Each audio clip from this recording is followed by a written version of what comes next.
जब भारत के बड़े बड़े हजारों करोड़ के आर्थिक फैसलों की बात आती है तो आखिर फाइनल मोहर कौन लगाता है?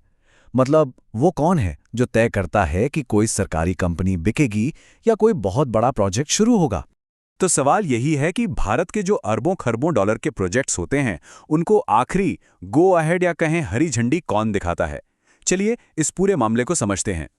और देखिए, हम यहाँ कोई छोटे मोटे फैसलों की बात नहीं कर रहे हैं। जरा सोचिए, एयर इंडिया को बेचने का फैसला या फिर 80,000 करोड़ रुपए से भी ज्यादा का डेडिकेटेड फ्रेट कॉरिडोर जैसा विशाल प्रोजेक्ट, या फिर किसानों को दी जाने वाली हजारों करोड़ की सब्सिडी।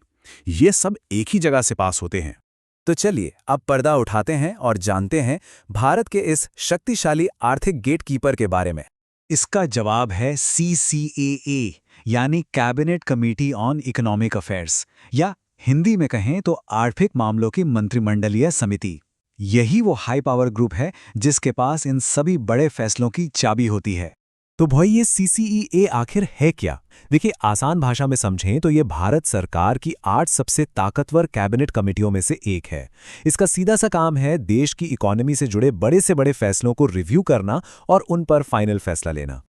अच्छा, अब सवाल ये उठता है कि CCEA जैसी कमेटियों की आखिर ज़रूरत ही क्यों पड़ती है और ये काम कैसे करती हैं? चलिए थोड़ा और गहराई में चलते हैं। बात दरअसल ये है कि जो हमारी यूनियन कैबिनेट होती है, उस पर काम का बोझ बहुत ज्यादा होता है। तो CCEA जैसी कमेटियां उस बोझ को कम कर देती हैं। ये एक तरह से एक्सपर्ट ग्रुप्स का काम करती हैं जो किसी भी मुश्किल मुद्दे की गहराई से जांच पड़ताल करती हैं ताकि हर पहलू पर ठीक से विचार हो सके। और हाँ, ये कोई नई चीज़ नहीं है। CCEA का गठन government of India transition of business rules 1961 के तहत किया गया है। मतलब इसके काम करने का एक पूरा कानूनी आधार है। लेकिन इस कमेटी को इतनी पावर मिलती कहाँ से है? मतलब इसमें ऐसा क्या खास है? इसका जवाब छिपा है इसके मेंबर्स में। आइए देखते हैं इसमें कौन-कौन शामिल है। इसकी ताकत का सबसे बड़ा कारण है कि इसके मुखिया खुद प्रधानमंत्री होते हैं। जब प्राइम मिनिस्टर किसी कमेटी को हेड करते हैं तो जाहिर है कि उसके फैसले कितने मायने रखते होंगे। और प्रधानमंत्री अकेले नहीं होते, उनके साथ होते हैं देश के रक्षा मंत्री, गृह मंत्री, वित्त मंत्री और कृषि मंत्री जैसे सरकार के सबसे बड़े और सीनियर मिनिस्टर्स। तो आप कह सकते हैं कि ये एक तरह की इकोनॉमिक सुपर कैबिनेट है। तो क्या हर छोटा बड़ा आर्थिक फैसला CCEA के पास जाता है? नहीं। इसके लिए एक सीधा सा नियम है जो एक खास रकम से जुड़ा है, और वो मैजिक नंबर है 500 करोड़ रुपए। जी हां, कोई भी सरकारी प्रोजेक्ट जिसकी लागत 500 करोड़ रुपए से ज्यादा है, उसे CCEA से मंजूरी लेनी ही होगी।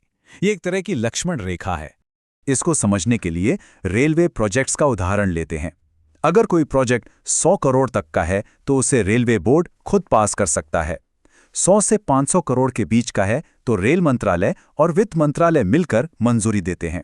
लेकिन जैसे ही प्रोजेक्ट की लागत 500 करोड़ को पार करती है, फाइल सीधे CCEA की टेबल पर पहुंच जाती है। और यही 500 करोड़ का नियम CCEA को भारत के सबसे बड़े इंफ्रास्ट्रक्चर और इन्वेस्टमेंट से जुड़े फैसलों का फाइनल बॉस बना देता है। चलिए अब इसके एक बहुत ही हैरान करने वाले पहलू की बात करते हैं। इतनी पावरफुल होने के बावजूद CCEA के स्टेटस में एक कानूनी पेच है। देखिए, भारत में दो तरह की संस्थाएं होती हैं।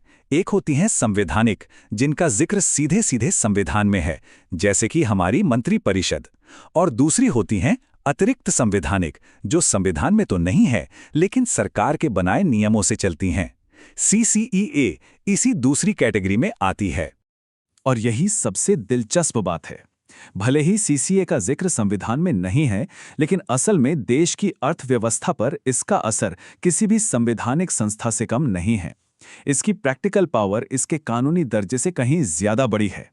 तो अंत में एक बड़ा सवाल ये उठता है कि जब आर्थिक फैसले लेने की इतनी बड़ी शक्ति सिर्फ एक कमेटी के हाथों में हो, तो ये देश को किस दिशा में ले जाती है?